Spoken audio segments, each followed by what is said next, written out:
descentralizar la capital. Salta venía de 10 años de inversión muy fuerte en la capital salteña. El interior estaba, digamos, cortado. La inversión que necesitábamos era muy fuerte para revertir ese proceso. Esos procesos se dan en integración.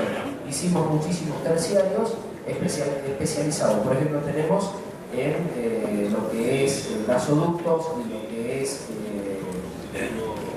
tecnicaturas en petróleo, así que bienvenida esta oportunidad de SACIA de poder trabajar con los terciarios a otro nivel de capacitación.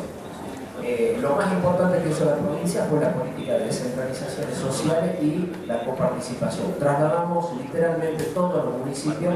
Eso dio una gran reversión de lo que hace a la migración a Salta Capital. Nosotros creemos que ese mismo esquema es lo que se tiene que aplicar para lo que es el regionalismo. Por último, para ir cerrando, nosotros lo vemos al transporte como desde la óptica de un servicio público.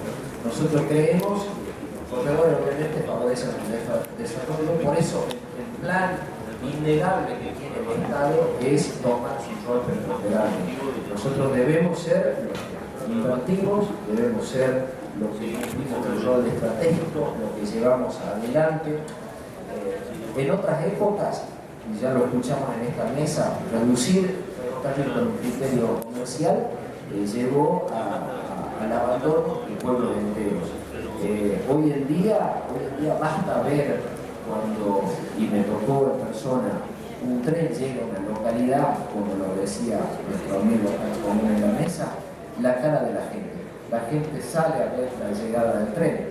Entonces nosotros creemos que el símbolo que representa mejor la integración probablemente sea el tren. Basta ver esas caras de esa gente cuando el tren pasa por esa localidad. Debemos dejar, creo, por último, de discutir las discusiones sobre distancias geográficas o distancias económicas. Nosotros creemos desde Salta que no es cuestión de más o de menos kilómetros y más o menos costos operativos.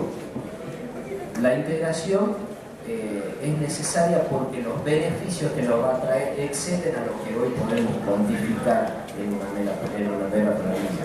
La integración solamente surge cuando hay decisión política y compromiso. Cierro con unas palabras del gobernador en una reunión hace muy poco de integración en la ciudad de Antofagasta, donde él afirmó que la integración no deje de ser un sueño, porque los sueños impulsan nuestros espíritus, pero lograremos una realidad vivible y tangible. Este desafío es posible, imprescindible y postergable. Lo que siempre nos dice es que este compromiso debe estar a la altura del mismo. Muchas gracias por la invitación.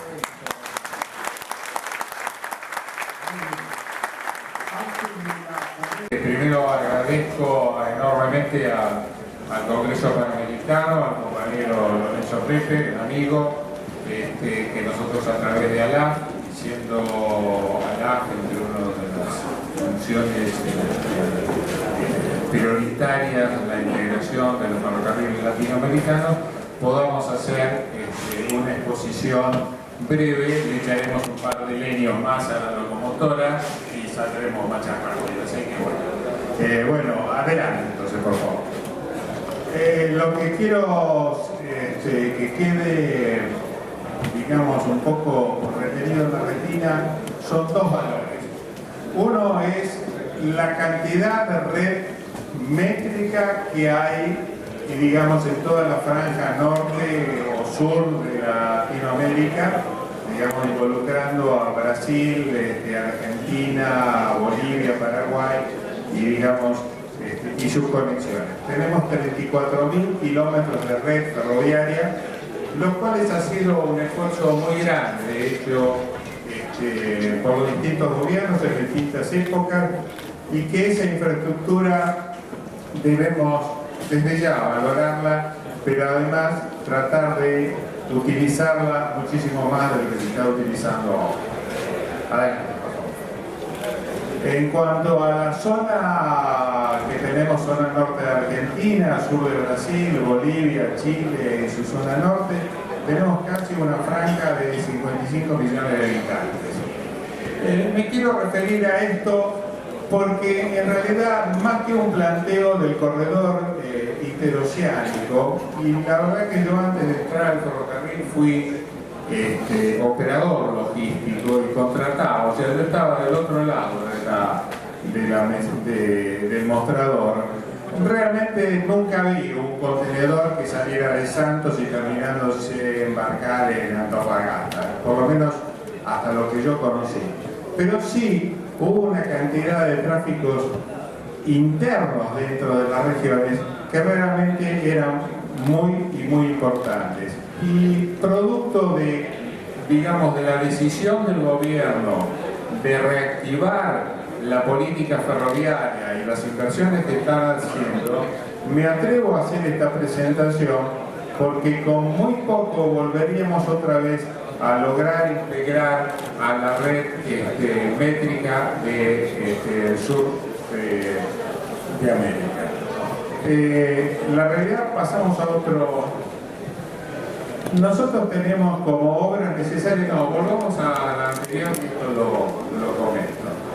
Como obras necesarias para la integración, yo llegué ayer de remoto de Chile y mando el saludo y me pidieron que saludara al Congreso Panamericano la gente de Ferronor, EFE y la gente de Antofagasta, Bolivia, que realmente están muy interesados en la vinculación con nuestro ferrocarril. Usted nombró el proyecto de Tacataca. Prácticamente nuestra estación pasa un poco más por arriba del agujero donde van a proyectar, empezar a hacer las perforaciones. Así que eso prácticamente implica casi 1 millón de toneladas año solamente para ese proyecto. La vinculación con el tema de Bolivia a través de la rehabilitación del C15 nos implica, a nosotros en su momento se realizaba no solo tráfico ascendente de gasoil, tráfico de trigo, se ha transportado desde acá, prácticamente de la Panamericana, del acceso norte de la terminal de Frigor, se ha transportado helado a Santa Cruz de la Sierra. O sea, existía un intercambio comercial interno dentro de la red que era realmente muy importante. Y desde ya bajaba del lado de Bolivia, del Ingenio Bermejo, bajaba Azúcar, bajaba de Santa Cruz de la Sierra hacia los puertos del litoral, bajaba soja. Con respecto al tráfico con Brasil, yo me propongo, y después en las otras láminas lo van a ver, plantear 2 alternativas. Una, la reactivación de la vía de Paso de los Libres hasta el kilómetro 161, digamos que se empalma con la Reta Posadas, evidentemente está funcionando, no así desde ese kilómetro hacia la estación de Corrientes, donde realmente prácticamente se puede circular hasta Curuzupatiá, y Curuzupatiá para arriba está cortado, pero realmente pensar en un proyecto de Paso de los Libres, Corrientes, en una alternativa de trucha mixta. El proyecto de Corrientes, de la unión de las provincias de Chaco y Corrientes a través de un puente vial ferroviario. Tenemos quienes conocen la zona saben, digamos, de la dificultad o lo colmatado que está el puente Manuel Belgrano. Hay ya un estudio por parte de ADIF de una circunvalación de resistencia, con lo cual evidentemente sería un tráfico más fluido. No obstante, el flujo entre Brasil y Argentina, funcionando la red de Urquiza, se transportaban contenedores de San Antonio de los Cobres directamente, llegaban a Resistencia, ahí había un puente grúa que funcionaba, ese puente grúa se pasaba a camión, iba a un pórtico o a unas grúas que habían en Corrientes. De Corrientes circulaba hasta Uruguayana, y en Uruguayana pasaba a través del pórtico a la trocha métrica del Belgrano. Es decir, la red existente debemos nuevamente ponerlo en función, haciendo desde ya inversiones, y me atrevo a plantear esta alternativa, vuelvo a repetirlo, por el tremendo esfuerzo que está haciendo el gobierno nacional en la reactivación de la política ferroviaria. Pasemos adelante a la próxima. Las obras inmediatas es rehabilitación de la vía entre Paso de los Libres y la ciudad de Corrientes, una playa multimodal en la estación de Corrientes, rehabilitación del pórtico de Resistencia y su colocación en el pórtico Barranquera. Esto nos permitirá, diremos, intercambiar contenedores ya entre el área ferroviaria y la parte fluvial. El ferrocarril llega hasta el puerto de Barranquera actualmente. Habilitación del pórtico de Salta y su reubicación. Hoy está en una zona céntrica, habría que sacarlo de esa zona céntrica para evitar el tema del movimiento de camiones. Una playa del multimodal en Tucumán y en Jujuy.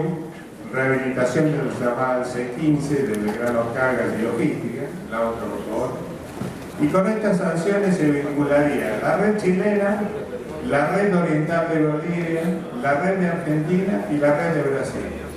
Quiero comentar algo más que un poco lo planteó el ingeniero López Pita. En su momento, el ferrocarril argentino tenía en intercambio casero la posibilidad de cambio de trocha entre la trocha media y la trocha ancha. Y era una cosa que no era tan complicada, lo hacíamos. O sea que evidentemente cambiábamos los boques y se hacían.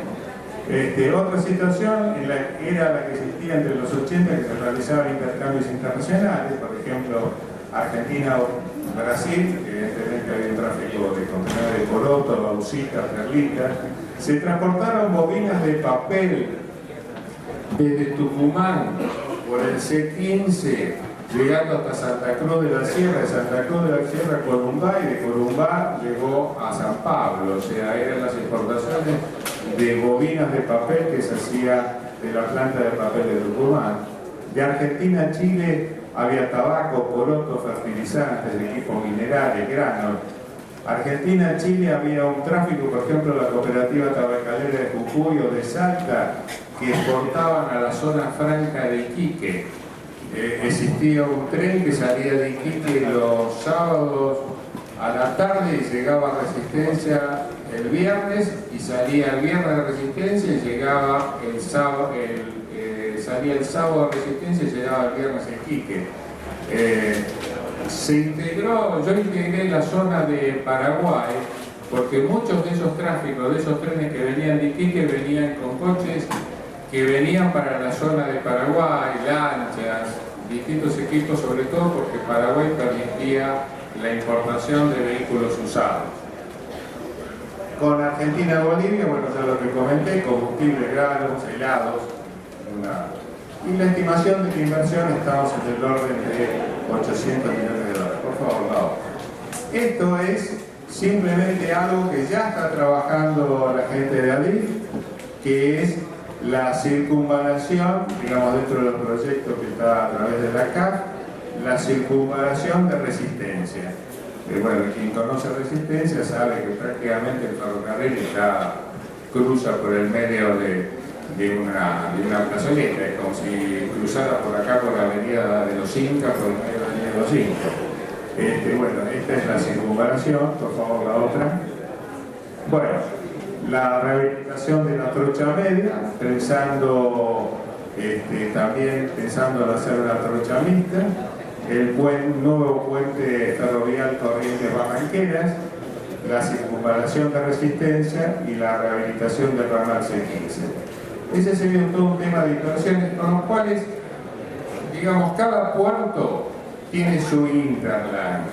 O sea, los puertos del Pacífico tendrán su interland, en su momento el Poroto de Salta, de Rosario de la Frontera, de Netán, etcétera, salía a través de los puertos del Pacífico.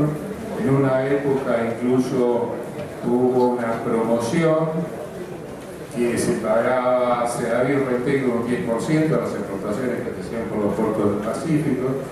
Recuerdo que en ese momento el poroto valía $600 la tonelada y con esos $60 prácticamente llevaba el poroto hasta arriba del puerto, hasta arriba del buque. O sea, pero lo importante que tenemos que recalcar que en esta situación de reactivación de los ferrocarriles, algo que puso de manifiesto el secretario del Interior, el subsecretario del Interior, Barbosa, que es en cuanto al análisis de los costos y los análisis de los peajes. O sea, antes las empresas eran empresas nacionales y ahora evidentemente son empresas privadas las que están compitiendo, por lo cual los costos tienen que ser muy claros y habría que definir un cuadro tarifario para el tráfico internacional de tal manera que sea sustentable para todas las empresas. No es lo mismo operar en el C14 que operar en el C12, no es lo mismo operar en Yalura que realmente operar en otro lado. Bueno, adelante, creo que es la última. Adelante, ya lo comenté. Bueno, esto es lo que quería decir, fue y será posible nuevamente. Muchísimas